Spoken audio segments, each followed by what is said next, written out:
September 1వ తేదీ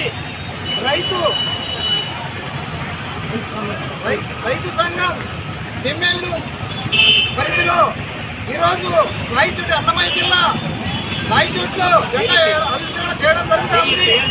అయితే రైతుకు జరుగుతున్న అన్యాయాల గురించి రైతు సంఘాలు కానీ భారత కమ్యూనిస్ట్ పార్టీ కానీ ఇవన్నీ కూడా రైతుల వైపున నష్టపోతూ ఉంటే రైతుల కోసం పోరాడే పార్టీలు ఈ తప్ప రాజకీయ నాయకులు ఏమి చెప్తారంటే వాళ్ళకు అవసరం వచ్చినప్పుడు మాత్రము రైతే రాజు రాజ్యానికి వెన్నెముక అనేది తప్ప ఒక పేపర్ స్టేట్మెంట్ కానీ టీవీలకు చెప్పుకునేది తప్పగా రైతులకు ఏం మాత్రం న్యాయం చేసే విధంగా ఈ ప్రభుత్వాలు లేవు.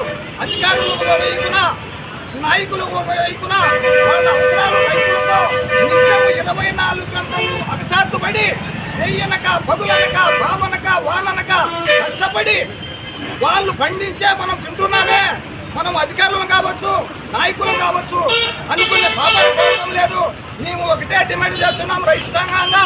అయ్యా ఎవరు కూడా రైతులతో పెట్టుకున్న ఏ ప్రభుత్వం కూడా ఆగదు.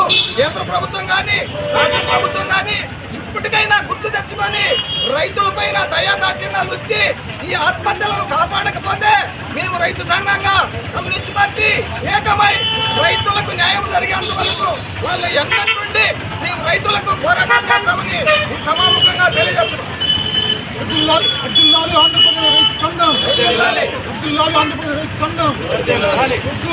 స్మార్ట్ మీటర్లు, రైతుల గిట్టుబాటు ధరలు, స్వామినాథన్ సిఫార్సులు వెంటనే